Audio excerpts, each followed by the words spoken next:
محمود خان اچکزئی کی زیر صدارت تحریک تحفظ آئین پاکستان کا اہم اجلاس ہوا ہے۔ وزیر اعظم کی مذاکرات کی دعوت پر بھی غور کیا گیا۔ ترجمان تحریک تحفظ آئین پاکستان کے مطابق پارلیمانی بالادستی، قانون کی حکمرانی اور انسانی حقوق نئے میثاق کا حصہ ہوں گے۔ عبدالقادر سے اس بارے میں تفصیلات جانیں گے۔ عبدالقادر، بتائیے گا اجلاس کے بارے میں۔ دیکھیے، یہ اہم بریک تھرو سامنے آیا ہے۔ وزیر اعظم کی مذاکرات کی پیشکش پر اپوزیشن الائنس کا اہم اجلاس ہوا۔ تحریک تحفظ آئین پاکستان نے حکومت سے بات چیت پر آمادگی ظاہر کر دی ہے، یعنی باقاعدہ اس کی منظوری دے دی گئی ہے۔ پی ٹی آئی کی جانب سے یہ کہا گیا تھا کہ وہ حکومت سے مذاکرات کے لیے تیار نہیں ہے، لیکن تحریک تحفظ آئین پاکستان کے پلیٹ فارم سے حکومت کی اس پیشکش کو قبول کر لیا گیا ہے۔ شفاف انتخابات اور نئے الیکشن کمشنر کی تقرری پر ڈائیلاگ کی آمادگی ظاہر کی گئی ہے، اور ساتھ ہی محمود اچکزئی کی جانب سے یہ اعلان کیا گیا ہے کہ اگر حکومت تیار ہے تو وہ بانی پی ٹی آئی سے نئے میثاق پر دستخط کرانے کی ذمہ داری لیتے ہیں۔ اس کا اعلان کیا گیا اس اجلاس میں۔ تو یہ ایک اہم بریک تھرو اس وقت کچھ دیر پہلے سامنے آیا۔ 5 گھنٹے تک یہ اجلاس جاری رہا، جس میں وزیر اعظم کی جانب سے کی گئی پیشکش کا تفصیلی جائزہ لینے کے بعد اب تحریک تحفظ آئین پاکستان نے حکومت سے بات چیت پر آمادگی ظاہر کر دی ہے۔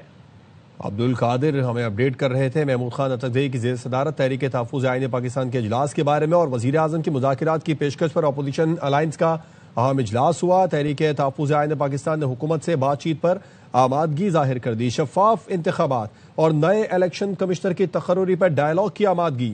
اجلاس میں آئینی و جمہوری اقدار کے استحکام کے لیے بات چیت پر اتفاق ہوا۔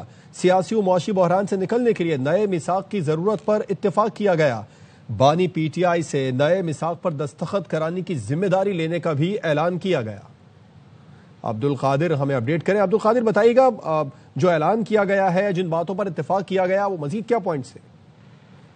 دیکھیے، تحریک تحفظ آئین پاکستان کا یہ 2 روزہ اہم ترین اجلاس ہوا تھا۔ حکومت اور پی ٹی آئی کے درمیان مذاکرات کا عندیہ دیا گیا تھا۔ بعد میں وزیر اعظم کی جانب سے اس پیشکش کا مثبت جواب دیا گیا اور حکومت کی جانب سے آمادگی ظاہر کی گئی۔ تو اس پر جائزہ لینے کے لیے تحریک تحفظ آئین پاکستان کا یہ اہم اجلاس ہوا۔ اس اجلاس میں تحریک تحفظ آئین پاکستان نے آمادگی ظاہر کی کہ اگر حکومت چاہتی ہے شفاف انتخابات اور نئے الیکشن کمشنر کی تقرری سمیت بہت سارے اور دیگر امور جن پر اس وقت ڈیڈ لاک برقرار ہے، تو اس پر وہ ڈائیلاگ کے لیے تیار ہیں۔ اس آمادگی کا اظہار کرتے ہوئے آئین اور جمہوری اقدار کے استحکام کے لیے بات چیت پر اتفاق کیا گیا ہے، یعنی اصولی طور پر منظوری دے دی گئی ہے حکومت سے بات چیت کے لیے۔ آلدو کہ پی ٹی آئی کے ترجمان کی جانب سے مذاکرات کے لیے انکار کیا گیا تھا، لیکن چونکہ مینڈیٹ اس وقت تحریک تحفظ آئین پاکستان کے پاس ہے، ان کے سربراہ محمود اچکزئی اور علامہ راجہ ناصر عباس کے پاس یہ اختیار تھا، تو وہ اس اجلاس کی سربراہی کر رہے تھے۔ اس میں پی ٹی آئی کے لوگ بھی موجود تھے، اور اب ایک اہم بریک تھرو سامنے آیا اس اجلاس میں، جو کہ گھنٹوں تک جاری رہا۔